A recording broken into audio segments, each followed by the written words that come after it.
Hello? Hello? Podcast Network Asia.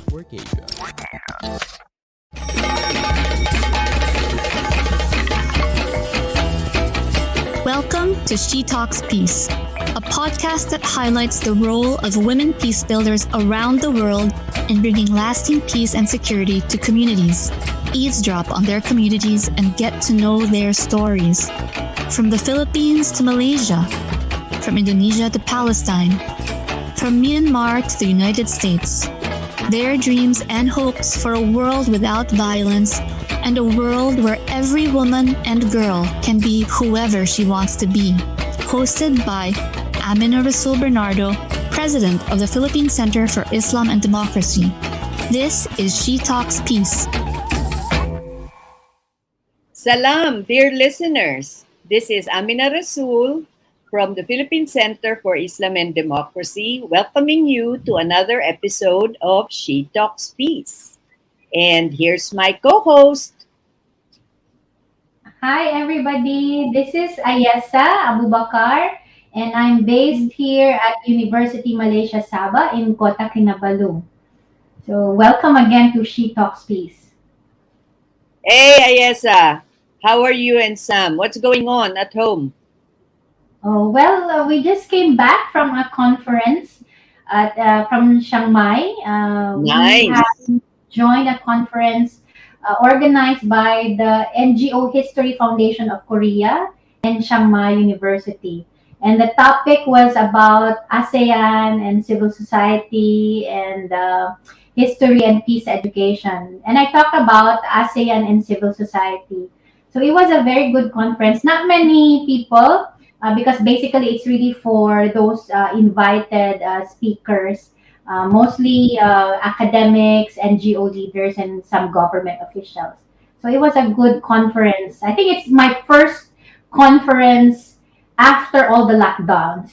So it's really good to be joining again the conference momentum. Yeah, everybody's excited.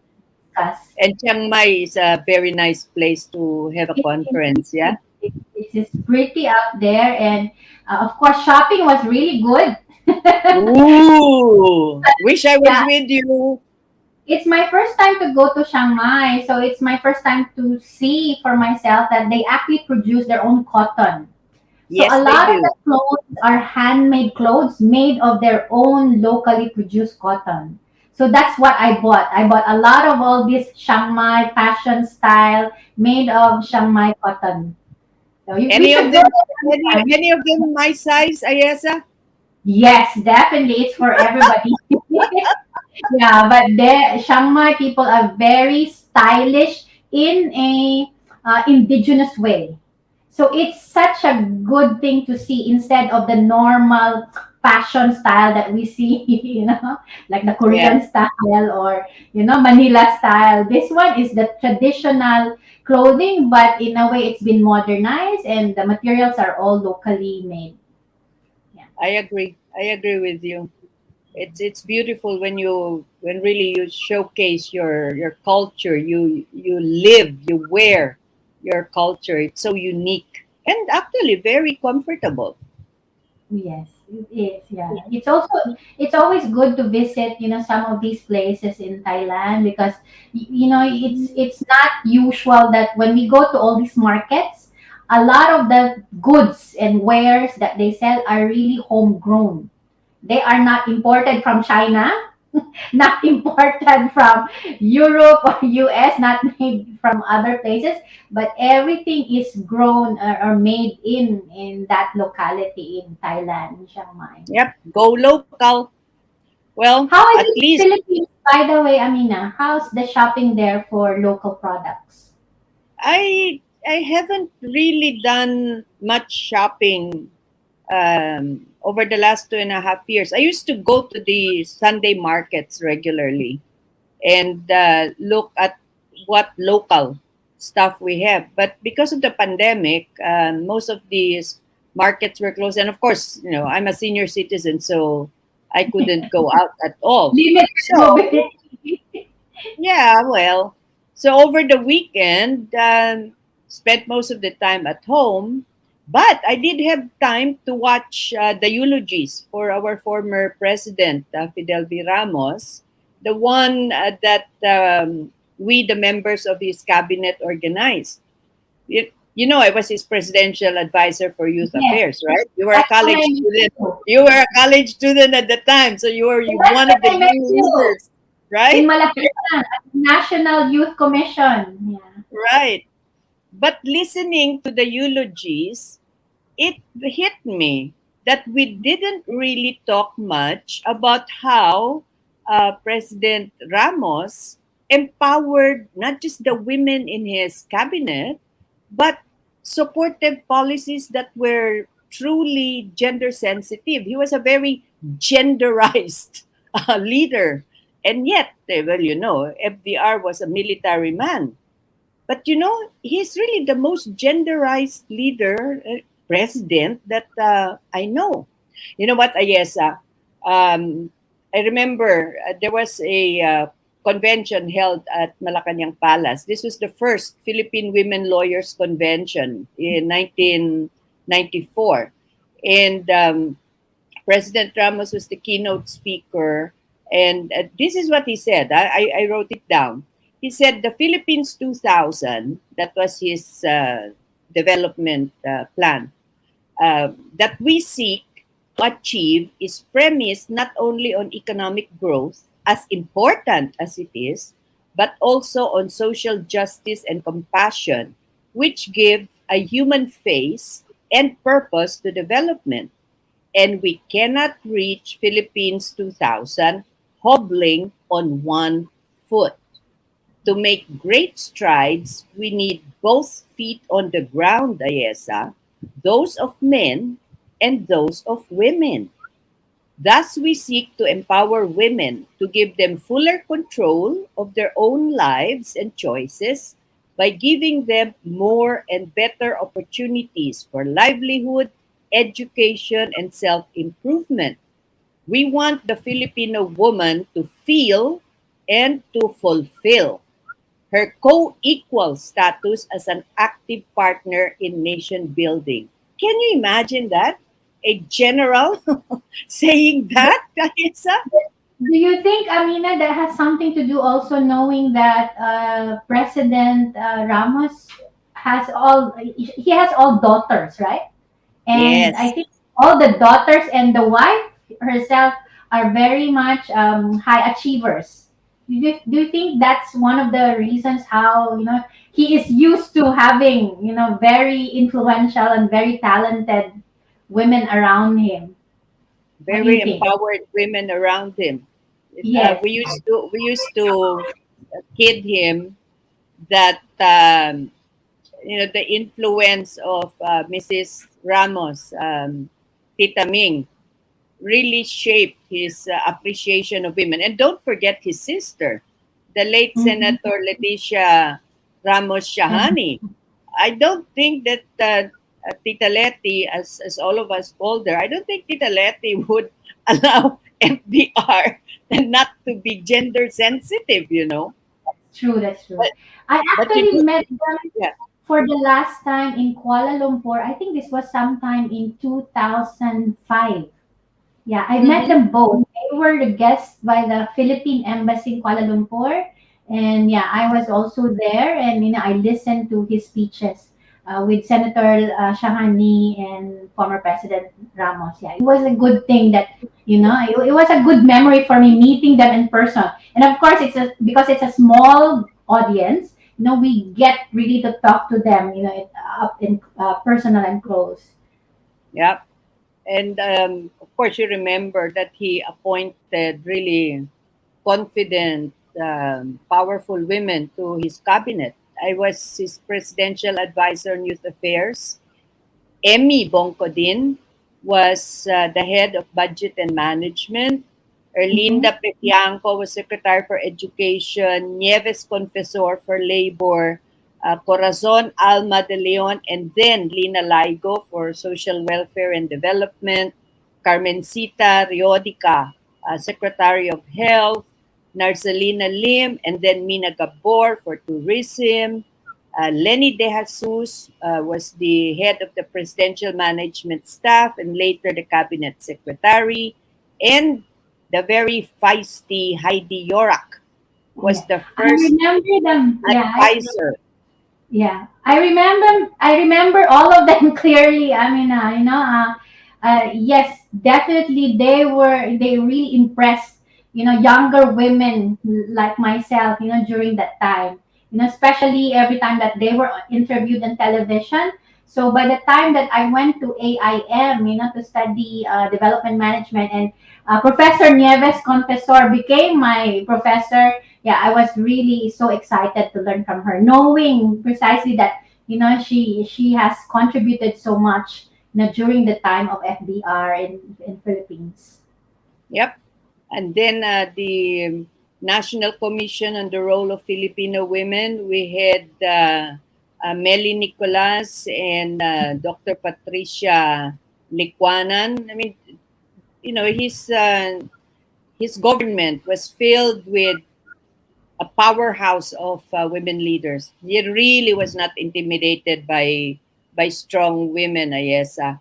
That's why I'm so happy that today we have two of these strong women who were with the Ramos government join us. Joining us today are former Health Secretary Carmencita Noriega-Reodica and Dr. Patricia Tati Licuanan. Let me just tell you something about these incredible women. Dr. Reodica is a veteran public health worker. She rose from the ranks. She spent like 30 years plus in the Department of Health, and she broke the mold. She was the first woman to be appointed health secretary in the Philippines. And at present, Dr. Chit is the president of the Center for Health Innovations. She is on the board of trustees of the Rizal Chapter Red Cross, the Justice Palma Foundation, and the Jerry Rojas Foundation. Welcome, Dr. Chit. Good morning, good afternoon. Hi, That's I'm happy to Dr. be here. Chi. I'm honored and flattered to be here. No? Okay, And our second guest, Dr. Patricia Licuanan. Her friends call her Tati. Tati is a social psychologist, an educator, and a women's right and empowerment activist. She has been professor and chair of the Department of Psychology, academic vice president of the Ateneo de Manila University, and president of Miriam College. She served as chairperson of the Commission on Higher Education appointed by the late President Benigno Simeon Aquino. She chaired the United Nations Commission on the Status of Women. That was during FVR's term, I think. And at the UN Fourth World Conference on Women held in Beijing in 1995, she led the negotiations on the Beijing Declaration and Platform for Action, which is the landmark global blueprint for gender equality and women's rights. Welcome, Tati. Thank you, Amina. Happy to be here. Nice to meet you, Ayesah. Hi, Dr. Patricia. Nice to meet you too. So let's start sharing our stories and gossiping about our time during the Ramos administration.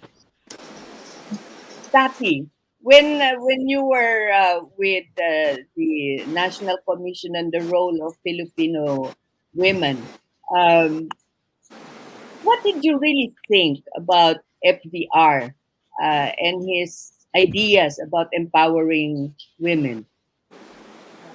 Well, what stands out to me is that he was very supportive of the Philippine Commission on Women. At that time, we called it the National Commission on the Role of Filipino Women. And I guess just to explain, the commission is the policy making and oversight agency that is mandated to ensure that government work all uh, all contributes to gender equality and the empowerment of women.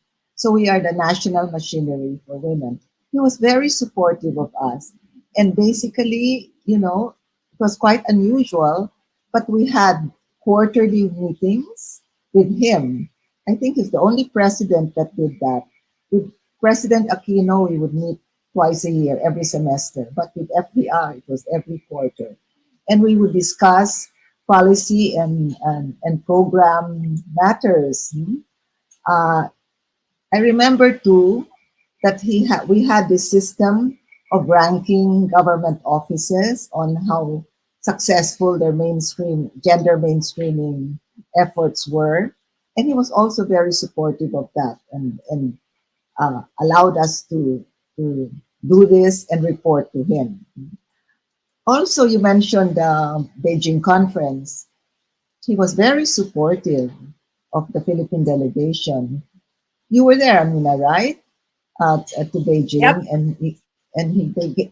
it was a very high pressure uh, position that we were in as the Philippines. As you said, I was chair of the negotiations, and Philippines was chair of the group of 77. And so that, which is always a very rambunctious and contentious group. So, but we always felt Yeah. we had the backing of President Ramos. So we were very happy with him in the commission. Oh, I had that story I forgot to say. Yes, basically, he's well known for this bibingka principle. Yeah, the And bibingka, yeah. yeah, that's attributed to him. But actually, he got that from us. He got that from the Commission on Women and the women's movement. Right. We used it a couple of times with him. Then all of a sudden, we saw that he was using it now. So we were quite excited. But maybe for the listeners who are not Filipino, of course, all of us know what the bibingka is, no? But the bibingka is a native delicacy that is cooked with the cake batter on a terracotta dish with with hot coal on top and hot coal at the bottom. So basically, we say it's cooked with fire on the top and fire on the bottom. And that refers to the need for policy, legislation, support from top leadership, as well as organization, mobilization, and action of the grassroots, no? Fire from the bottom. So that's how we used it in the women's movement. He adjusted it a little bit to refer to government and private sector. But anyway, we like that. The Bibingka principle, he picked it up from us. And I feel that's a sign also of his closeness and his respect for the commission. Yeah, I remember that. Those are my favorite stories about the commission. Yeah. And Tati at the cabinet, he also loved serving bibingka, right, Chip? Yeah. Maybe Oh, Dr. you know, Chip. Oh, Hi, good afternoon, Ayesah. Nice to and see maybe you. Dr. could tell us more about how did he generally treat all the women in the cabinet, because I'm sure everybody has different portfolios, but how is it, was Yeah. he being a fair person to all the women, or were there favoritism, and how about the younger middle managers in the cabinet, especially the younger women? How was it like, Dr. Chip? Okay. In line with what Amina said, and of course that the conviction of FBR about the competence and capability of women were demonstrated by the fact that he had a lot of women, beautiful and multi-talented, passionate women around him. Not only the cabinet but key positions in his administration. So what impresses me was that his disciplinary attitude as a military was blended by being soft, caring, and warm to us women in the cabinet, much to the envy of our male counterparts. Malambot ang puso niya pag babae kami eh. Di ba, Tati, Mia? Um, Maybe because he always believed that women can do as good, if not better, than men. And I think we were able to prove that beyond doubt. Okay, Yanda. I remember for me, personally, there is no better demonstration of his belief in women's um, capability and competency by breaking, as mentioned by Amina, he broke the tradition in a male-dominated Department of Health. No, he appointed me as the first woman Secretary of Health, and at that time, the Department of Health was beleaguered by issues of graft and corruption. My predecessor was a political appointee. So medyo ano yun, it was really a breaking of he broke tradition by appointing a career woman for the first time in this important position in the DOH. And his marching order to me was um, because we were at the SWS survey, we were at the top of the agency identified or associated with graft and corruption. And he gave me the marching order without the corrupt practices and personal which was a tall order because I'm very sure most of these corrupt practices have been there for years, and many of those corrupt officials were, of course, my associates and colleagues. So, okay, with that, I was, uh, I had the resolve to do that house cleaning to start with. And with God's grace and with His backing, I was able to do that, much to the anger and disappointment of my colleagues. I had to deliver, and I really felt it was my mission to do that. It was just good that I had no skeleton in my closet, Tati. Kundi I cannot do that, di ba? I mean, Yes. okay. Yes. During these times, I also remember na yung mga Beijing conference, Cairo conference, where reproductive health, family planning, Yeah. Oh adolescent yeah. health was being Oh yeah. discussed. No? And he gave us his full support. He never interfered with our position. He gave us full respect, and he supported all our position. And that is very inspiring to all of us women. So I just learned that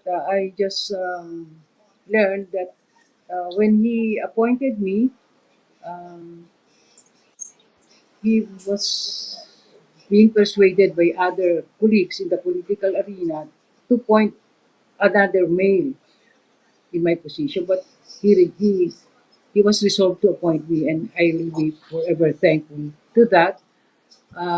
That's why when the term of FBR ended, and I was assured that I will be uh, appointed, but I had to slide down first as USEC because I was secretary. For the sake of women, Amina and Tati, I refused that. I said I want to maintain the the image of a woman, first woman secretary of health. Okay. So I have very fond memories of FBR. Malambot ang puso niya pag babae. No? We can joke him, we can tease him, much to the surprise of our male colleagues. No? That's true. We can get away with him. Even during cabinet meetings, we used to joke and he takes it with a stride and smile. So that's it. That's my fun recollection of FBR. Never intimidating. He brought out the best in us. Yeah. He was a visionary. Um, he was an enabler, an inspiration. Bring out the best in everyone. But let's talk a little bit more about the move to support reproductive health services. Okay. Ati, you remember how FDR really fought for that? I mean, the Catholic Church was against it. There were so many faith-based organizations who came out and protested about it. but he was very steadfast. And we did have a discussion with him about that, right, Tati? Yeah, yeah. We really. He was one of the presidents who could stand up to the pressures, and some people attributed it to the fact that he was Protestant. They Yeah. Yeah. said he doesn't feel, so as beholden to the Catholic Church. But that was true. He really had showed guts. And I will apply that also to the positions in Beijing. That was also very Yeah. controversial. Oh yeah. Reproductive health, Mhm. and we were quite aware of the fact that there were uh, missions bill. People would be talking to the the Philippine mission, and to try and influence the Philippines. Me as chair, and then the Philippine delegation also, I guess, in the group of 77. But no, it was never communicated to us that, okay, you have to do this. So we felt very free and confident in fighting for whatever controversial positions we had to take. So we're The very other, grateful to him May for I say that. something? oh yeah, cheat, because Yeah. DOH is under the gun for that. Yeah. During FBR's presidency, family planning really and reproductive health was a very hot issue. Even adolescent health, Tati, remember? Yeah, Yes. right, Right? of course. Yes. Adolescent Sex, to, sex yeah, education was very yeah, Yeah, yeah. controversial. It no, was no. also Sex a education was a critical no-no issue for the during, yeah. church. So what we did, I talked to him and I said, Mr. President, if Secretary Prabier came in too strong for the Mm. family planning program. He was method oriented. Di ba? If you recall. So I said, let's veer away from that. Let's make it concept oriented. Mm-hmm. Let's promote family planning reproductive health not as a population issue, but as a health issue. And he agreed with that, no? So we strengthened adolescent health, maternal and child health, no? So he was very receptive. He is open to recommendations. He listens to you. Hindi siya sabing, no, no, we cannot do that. But he listens. And as long as you're able to explain. And that did, treating reproductive health and family planning, adolescent health as a health issue, not as a reproductive or a population issue. Population. That Yeah. worked well. I think Tati knows that. Oh yeah. Magkakasama natin araw. Yes, I remember the debates about that, because even in at the cabinet, Yeah. people were kind of divided about that issue, because we did have some very religious Catholics in the cabinet, but Yeah. I guess the president was really also looking at the fact that we had a huge percentage of our population who were poor, poorer than poor, and with very, very high population growth rates. So I guess that really factored into his decision making, right, Chit? Yeah, yeah, I think so. Yeah. Okay. Um, you know, um, the FPR style is that he always associates uh, demography, rapid increase runaway population with Mm-hmm. the need, increasing demand, and inability of government to respond to It's that need. fun. So you always associate that, no? That's why it was easier to educate even our investors because they always look at health as an expenditure rather Right, than as investment. No? So right. we work along that line, and we even had dialogues with the Catholic Church, and they saw that we are not really just promoting abortion, contraceptive methods, but it has to be associated with the overall social, economic development of our country. I remember in Cairo, Tati, there was a debate on abortion, Mm. and I was the lead. health sector, and there was a statement, um, acceptance of all legally acceptance of all legally promoted contraceptive methods. And I stood up, I said, except abortion. Because, you know, and everybody was saying, pumayag ka na kasi yung Vatican hindi nga nagsasabi. No, no, sabi ko, I know, except abortion in our country. Well, in other countries, it may be acceptable, but in our country, it's not acceptable. So I want to emphasize that while we agreed in the general statement, promotion of all legally acceptable contraceptive methods, except abortion, is applicable to the Philippines. Besides the cabinet, how about in terms of the political party? FDR was the chair of Lakas and UCD, right?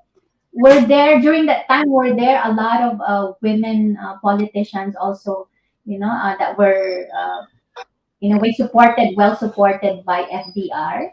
So can we see the Oh, same increase of more women in not only in cabinet but also in politics? I mean, oh, Ayesah, I can answer that because yes, of the three of us, I was the more political animal. okay. So And how was it? definitely, yes, he really did support greater participation of women in politics. And I'll tell you one story.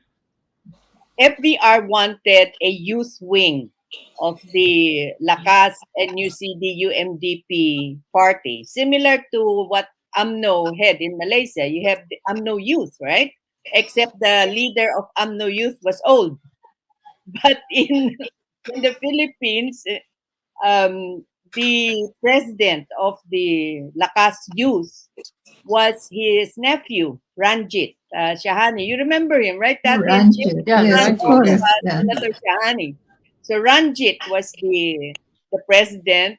And then one day, FBR calls me to his office and and told me, I need you to join Lakas Youth and help Ranjit and you be secretary general because he said, Ranjit Ranjit is not as organized, so you run Lakas Youth as secretary general, and I will support you all the way.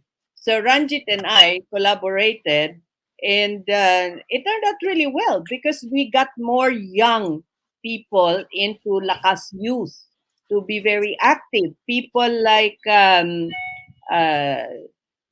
the one who's now governor, the daughter of Secretary Amante. So we had so many. Josie de la Cruz of Bulacan, who became governor of Bulacan later, and also joined the national government under subsequent presidents. So he was not that. He didn't think that women had no role in politics. If he thought that you could contribute, didn't matter whether you were male, female, you contribute. So Ranjit and I became partners in organizing Lakas Youth. So yes, yes, even in politics, he was very supportive of Yeah. women's participation.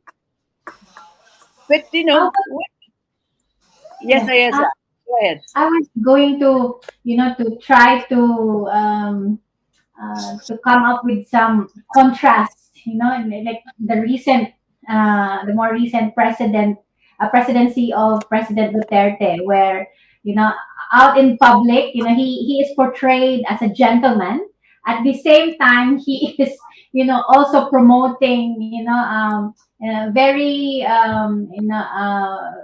very vocal about when he wants to describe women in a not in a negative way to some extent.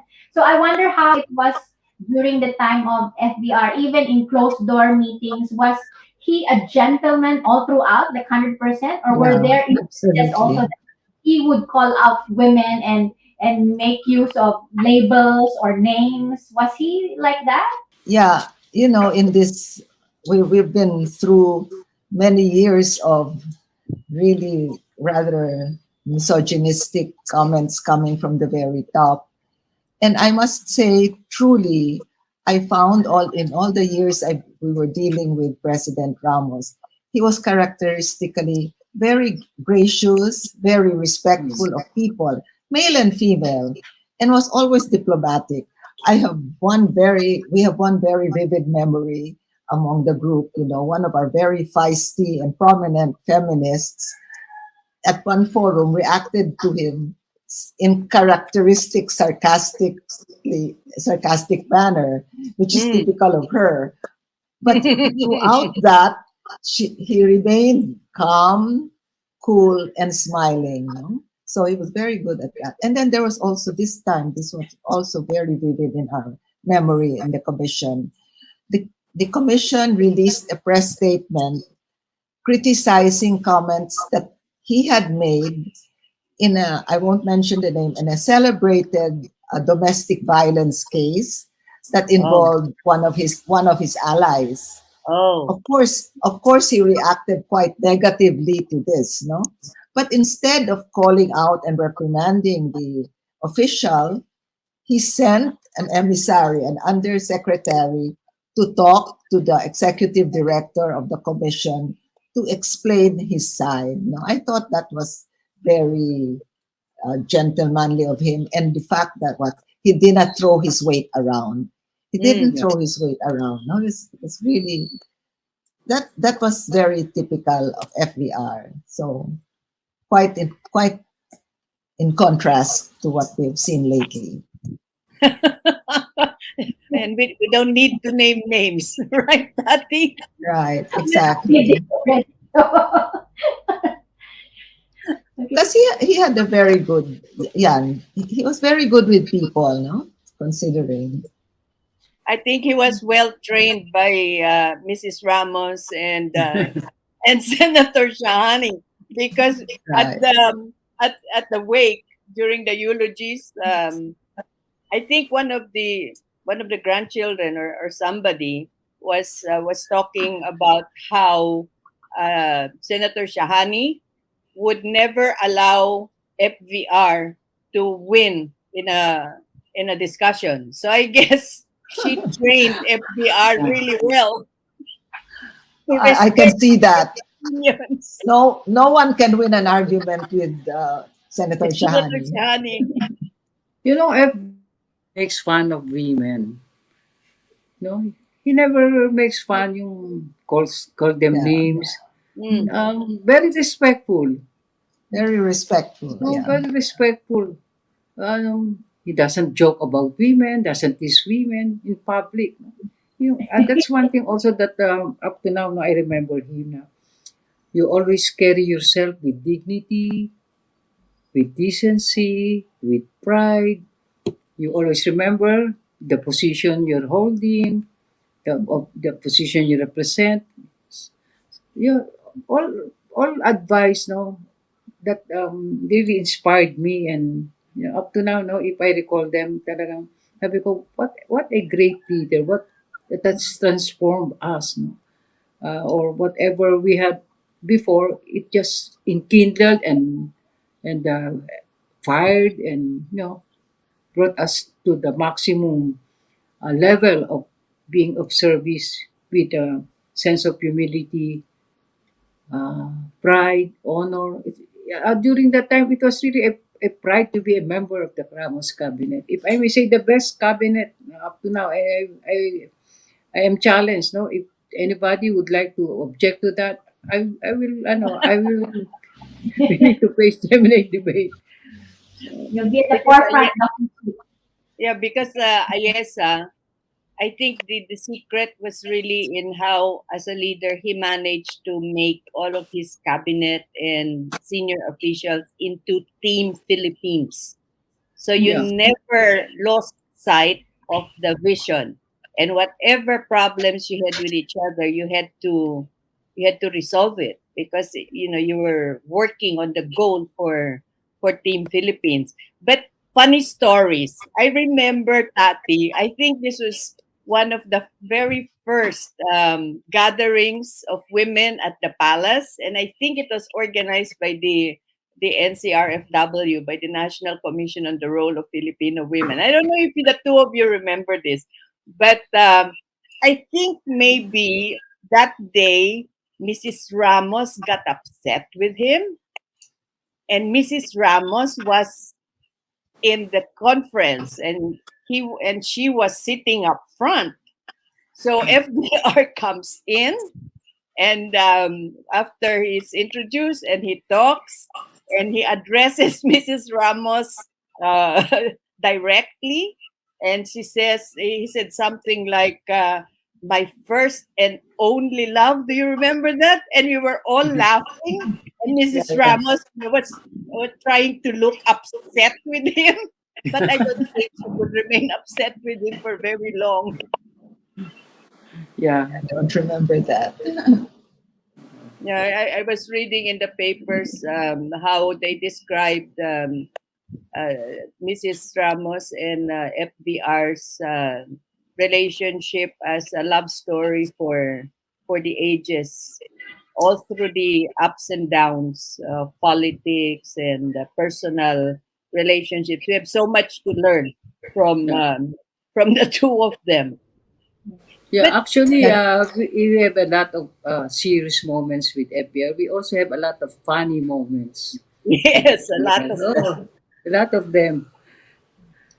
May I I ask the remember. three of you, since all three of you have been, in his cabinet, if you are going to say, state at least two landmark, how do you call it, important achievement of the Ramos administration, what would be those two achievements, for you as a member of the cabinet, that have made Philippines during that time, really successful? Well, I just feel I have to point out these initiatives of the Ramos administration. By the way, uh, I was not in the cabinet. I was part of the commission. I wasn't even the chair at that time. I was the chair during Cory Aquino's time, but Melanie Nicolas was the chair of the commission during FDR's time.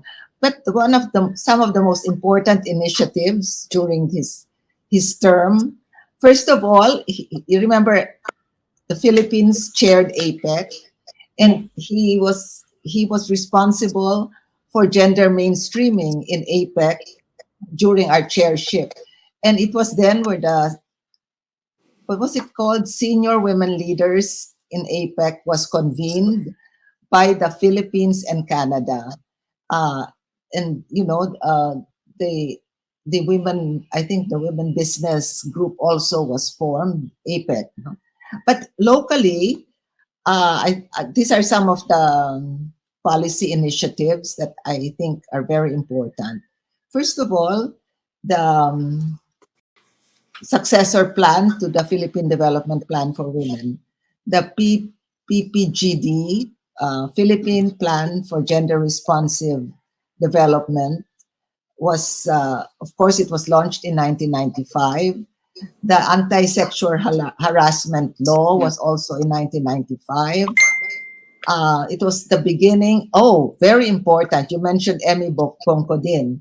The GAD budget was institutionalized also during his term. oh yeah, For that's those, right. for our listeners, I guess that means that all government agencies and offices have to put aside 5% of their budget Yeah. for gender equality and women's empowerment. It was also during his term that the women's desks at the police stations were organized. No? So quite a number of initiatives that I'd like to credit FDR with. A couple of others, Tati. The Women in Development and Nation Building Act, which Oh yeah, which opened up the Philippine Military Academy to women, and That's right. every male in the security sector rejected that. But FBR just allowed the the process to go through, and now women are at the Philippine Military Academy and doing Sure. extremely well. And Well, that law was also the first time there was mentioned that government has to have a certain percentage of the budget to support yeah, women that was the first empowerment. time it was mentioned. Yes. And then Senator Shahani later on passed the Magna Carta, which actually specified was 5%, right, of the Yeah, budget has to 5%. go to empowerment of women. So those were very important, Ayesah. And I think yeah, it's really good that both of you mentioned these things because looking at all the ASEAN member countries, I think Philippines was the leader for some of these achievements. Like gender budgeting. I remember Yes, yeah. only in the last 10 years, that there have been attempts in Malaysia to do gender budgeting. Like for one, when I was still a student at University Science Malaysia, USM was also working with the state government of Penang doing this gender budgeting. And of course, who were their consultants? People from the Philippines, So, and really, I think during the Ramos administration, a lot of all these important policies supportive of women's empowerment and leadership really came from that time. And I definitely think in the field of health. In yeah. the field of health, right, Chit? What he did to support reproductive health Yeah. was extremely Yeah. important and broke the barriers. Yeah. Those are the landmark achievement of the FBR, administration. Maybe I would like to say as a legacy, yun namang transformative values that we learn from FBR. If I may be allowed to do that, what impressed me is FBR was a visionary. He looked at the forest, not the trees. He told us what his vision is about Philippines 2000. He gave us the marching order. He gave us all full authority, confidence to design our own programs, policy decisions, so that we can contribute to this overall goal. He was never intimidating. Then he also impressed to me work ethics. As I said, Yeah, simplicity, humility, decency, no, be conscious of the language you use, your actions. No? To me, that's very important. Work ethics, public morality, the need for unity, solidarity, and teamwork.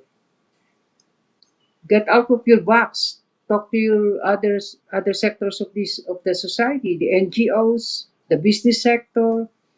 Uh, be conscious of what they can offer you, opportunities, strength, maximize them, use them to attain your goal in your departments and programs. And then complete staff work, yeah. So like that's the definitely. Bibingka principle. No? To me, complete staff work is not just desk work. During that time, as mentioned before, no, yung cabinet meetings namin, we go to the regions, barangays, municipalities, then we give a feedback before the end of the day of what we saw. That to me is very impressive. That we go to the barangays, we talk to the community leaders, the grassroots level, know their needs, their aspirations. And based on that, when you go back to our offices at the national level, then we design programs, we implement policies to respond to this expressed need. That to me is very important. That to me is complete staff work. Also, leadership by example. Yeah. Say, how can you demand, if you yourself is not a model? And we saw that in FBR: honesty, integrity, uh, resolve, perseverance, hard work. Hard So work. yeah, that's it. Those are the transformative leadership traits that I hope our future leaders, those in governance, will also learn from the experience of FBR. I'm glad Chit mentioned the cabinet meetings in the provinces, because do you remember, every month one of our Yeah, cabinet meetings would be held in the province, and the cabinet members would have to leave a day ahead, do the consultations with our constituencies, and then the next day when you had the cabinet meeting, you gave the feedback to the president. yeah, you have And to report. Yeah, yeah, and I think this was a sign, really, a very clear example about how consultative he was. I mean, he's a military man, but he didn't just order stuff. yeah. He wanted people at the ground level to feel connected with government. So these regional meetings, the cabinet meetings at the regional and the provincial level were very important to him. And Tati, do you remember how he would have summit upon summit upon summit? I mean, there was a time when I was saying, "Oh my God, another summit," and then it occurred to me that he wanted these summits because he wanted every single citizen and the representatives to know that he was listening to them.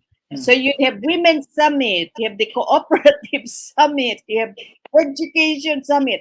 It seemed like cheat every week. Parang there was a summit every week, right? Yeah. But you gather all of the input, and somehow, because of CSW completed staff work, it would find its way into the national development plan. You mentioned something, that triggered me. Nonetheless, he is a military person, a general who became president. And to other society in our region, that is something that remains to be, an issue, especially at this just this week, Prime Minister of Thailand, General Prayut, his term of office is being questioned, coming out from a coup d'etat and then taking power. And now he won, and although he was elected, eventually in another election, still, that kind of dynamics in a country, a military official becoming prime minister. And we have more of these examples in Myanmar, in Cambodia, in other places. So, what do you think? How do we explain this to our, to other people outside of the Philippines, that yes, while Ramos was a military man, he nonetheless he was a very good leader. But how do we,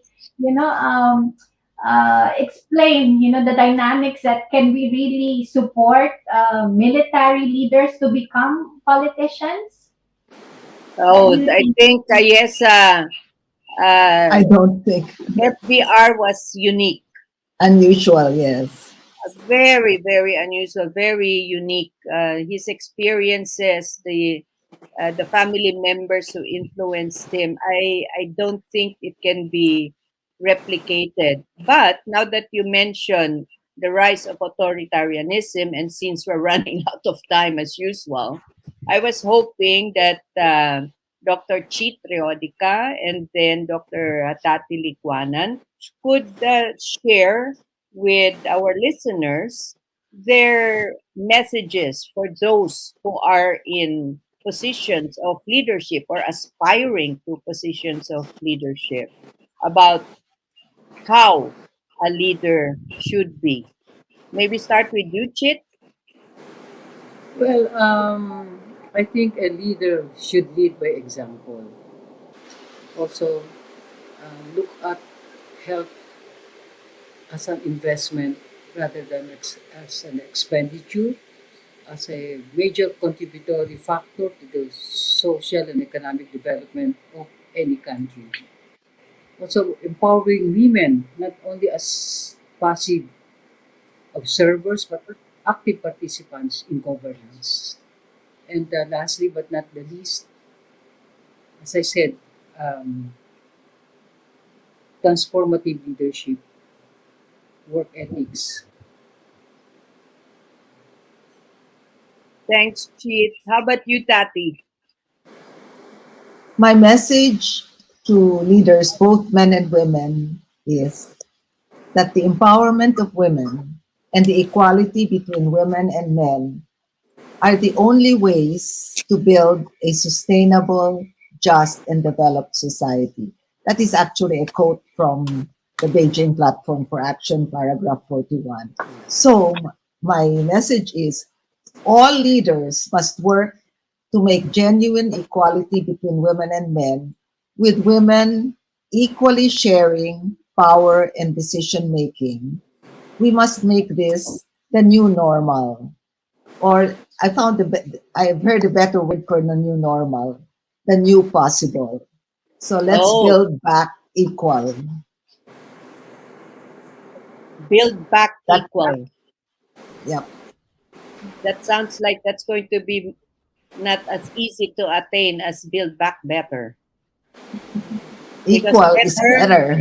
yeah, I know. But build back better is not the same as build back equal. That's right. We have to be more specific. Talagang equal. Absolutely right. Ayesah, this has been really a great conversation, but I wanted to share with Tati and Chit and our listeners another quotation from one of FBR's speeches. And this is really fantastic for FBR to have said it. He said, "We Filipinos often pride ourselves on the fact that successful women abound in this society, and that we have traditionally given the highest regard to womanhood. Women have made outstanding contributions to our political, economic, and cultural life. But largely, FBR said, but largely, that success was still secured against the odds, against the prevalence of a culture of machismo, this coming from a general, against patronizing attitudes that continue to see women as the weaker sex, against indifference, if not hostility, at home and in the workplace to the interests of women. It is now time for the odds to change. Even as we speak of leveling the playing field in business, women must be given equal opportunities to prove themselves in all their capacities beyond their traditional roles, which have often restricted them." Can you imagine such a leader? When was this? I can't remember exactly, but it was in one of the summits. One of the women's summit Consciousness and awareness. gave that when he gave that speech. So definitely ahead of his time. So Yes. thank you so much, Tati and Chit, for sharing this hour with us and sharing with our listeners your experiences during the Ramos administration and what we can take from such a leader and what it meant to be part of his government. So, Ayesah, back to you. Yeah, I'm so happy that I'm joining this conversation. There were a lot of things that I've learned just today about FDR. Yeah, it's really motivating that we have had that kind of a president, President Fidel V. Ramos. Especially when it comes to how women became more empowered. With all the members in the cabinet, and he was a gentleman through and through as a president. And I hope that he will not be a lone, unique president in this region. We really need more like him. Yeah, so hopefully that will inspire more women.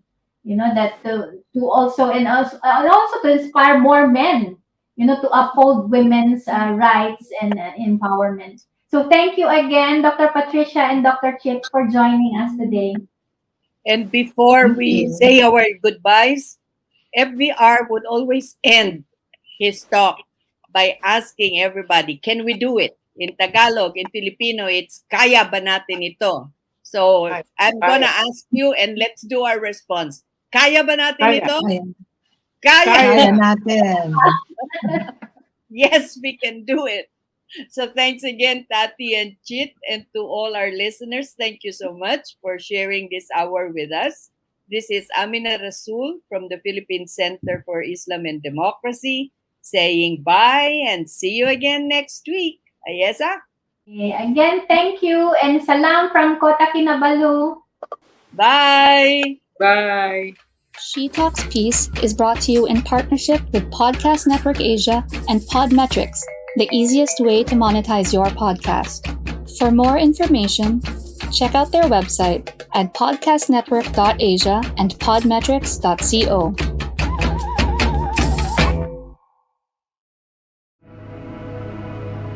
The views and opinions expressed by the podcast creators, hosts, and guests do not necessarily reflect the official policy and position of Podcast Network Asia, the hosts of the program, or other programs of the network. Any content provided by the people on the podcast are of their own opinion and are not intended to malign any religion, ethnic group, club, organization, company, individual, or anyone or anything.